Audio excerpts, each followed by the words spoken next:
So in this video we're going to be having a look at one-dimensional arrays. We're going to be having a look how you can construct them, how you can do them in pseudocode and Python, and also how you can search them. So in this video we're going to be looking at some of the following knowledge and skills. You can follow along and have a go with all the exercises as well. So we're going to be having a look at what an array actually is technically, how we create one, how we add and replace elements in arrays, how we delete elements, how we display array elements, and how we can search arrays for specific values. Okay, so what is an array?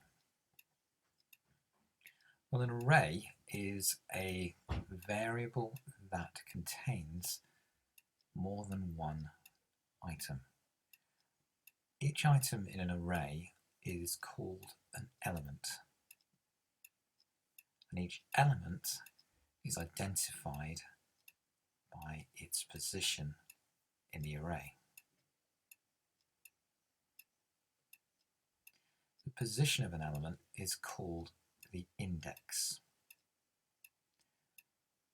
Exam questions will tell you what the starting point of the index is. Usually it starts at 0, so like Python, but it could start at 1.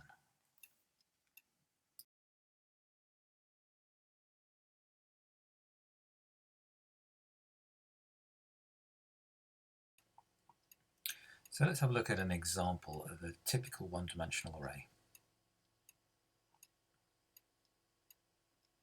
So this example shows you the structure of an array and shows you how they're put together.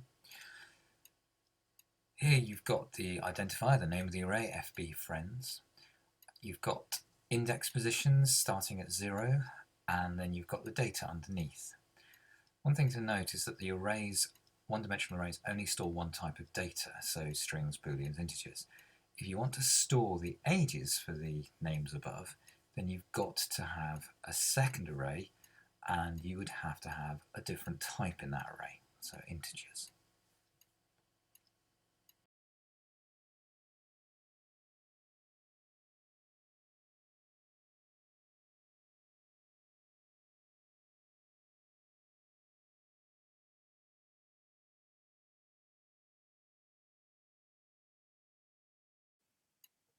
So how do you go about creating an array in pseudocode? So the first thing you need to do is to give the array a sensible identifier, a sensible name. You then put the elements into the square brackets followed by commas. And here's an example.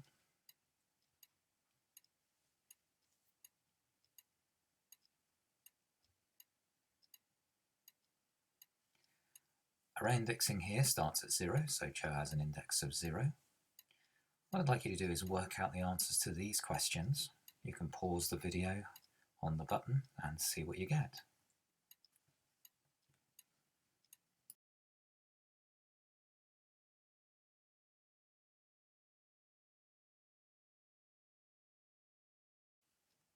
So here's the answers. The index position for Etta is 3.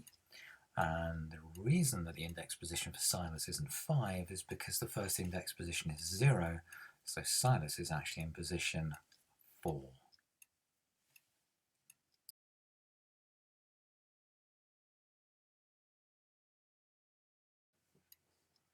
So let's have a look at editing, adding, and removing individual items from the arrays. So to edit elements that are already in the array,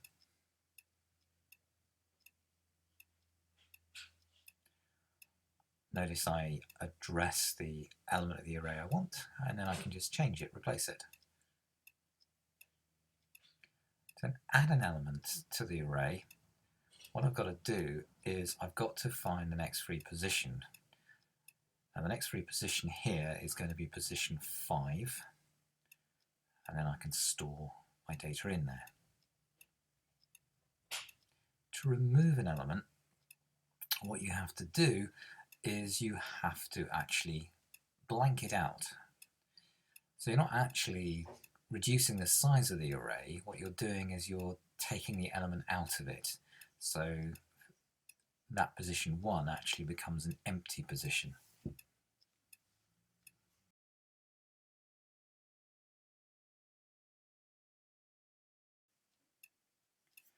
What about actually getting the array data and displaying it?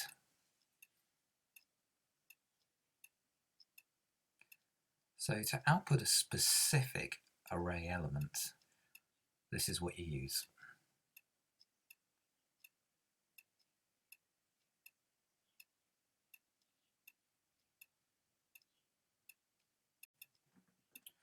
So let's have a look and see what we can do to print out an entire array. Well, here we're going to use a loop to go through the whole array in one piece. Now, what I've got here is I'm working out the length of the array, so how many items are in it. For example, there might be 5 friends in there. But then I'm using a loop to go through the whole array, so from 0. Now, it can't go from 0 to 5 because what that would do is go 0, 1, 2, 3, 4, 5. Well, that actually gives us 6. So it has to go from 0 to array length, so 5 minus 1. So it goes 0, 1, 2, 3, 4.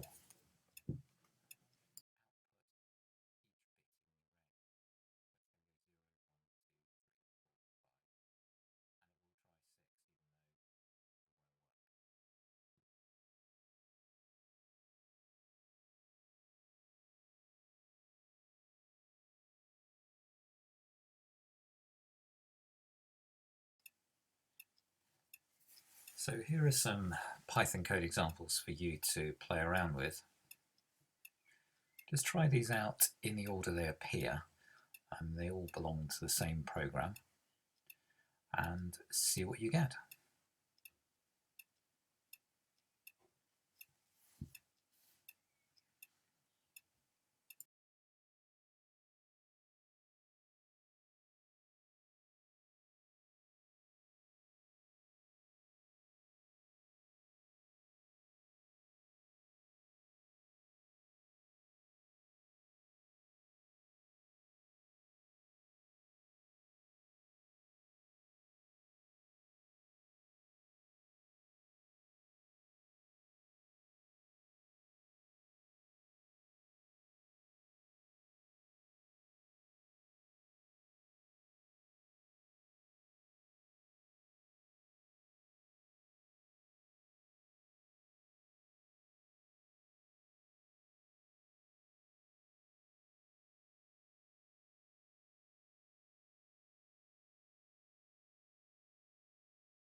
So this section is slightly different, and it's to do with the way that Python treats for loops.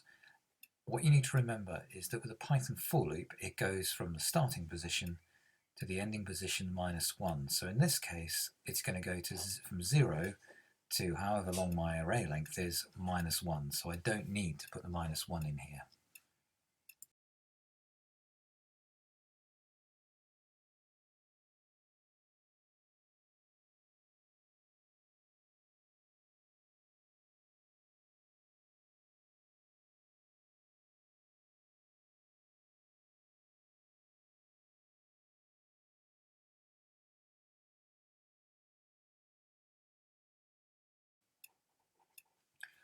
So let's have a look at searching arrays. Well, there are a couple of methods you can use here.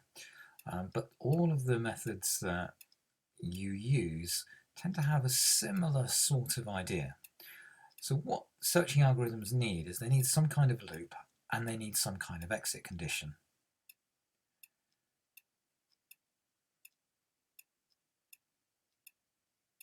So the loop takes the algorithm through the array, and the exit condition allows the algorithm to stop under two conditions. So first of all, it will stop when the value has been found, or it would stop when the end of the array is reached.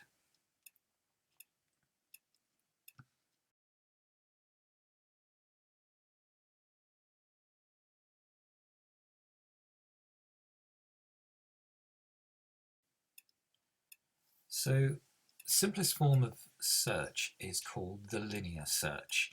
Now you've met this already, but here it is in a little bit more depth and detail.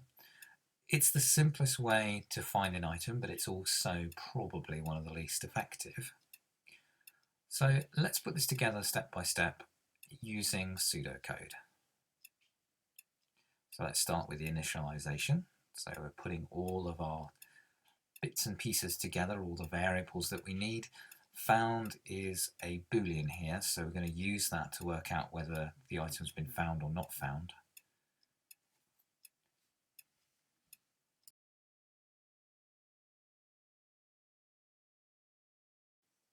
So what we're going to do here is we're going to see if we can work out our processing bit. And this involves us putting together a loop, and it involves, if you remember from before, some kind of exit condition. Well, here's the loop, the while loop, and here are our exit conditions. So this keeps going while found is false, so in other words, while it hasn't found the item, and it also keeps going until it gets to the end of the array. So what that means is that the array position is less than the array length minus 1.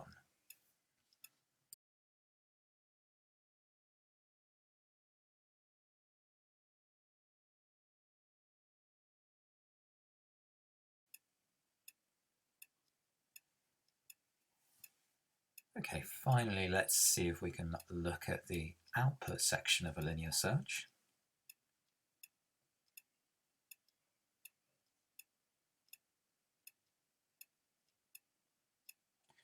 And here what I'm using is Booleans.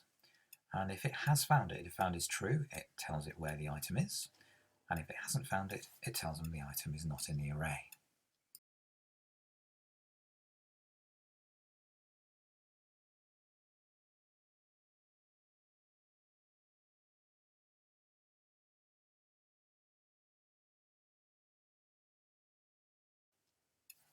Okay, and here we have the Python version.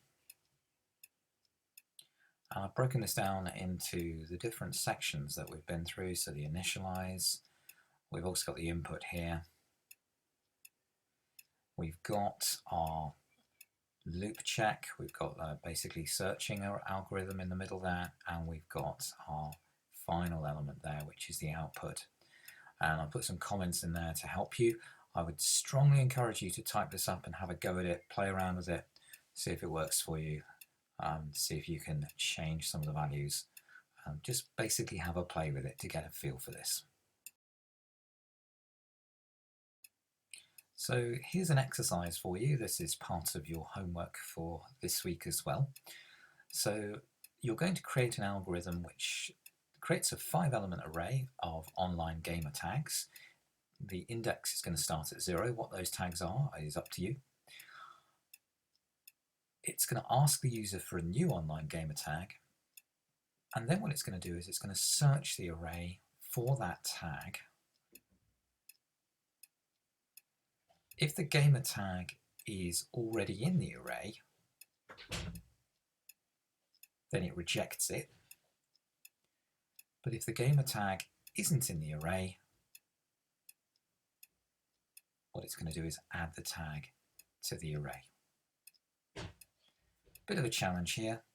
If the gamer tag is in the array already, see if you can force the user to re-enter their data until you actually get a brand new unused tag.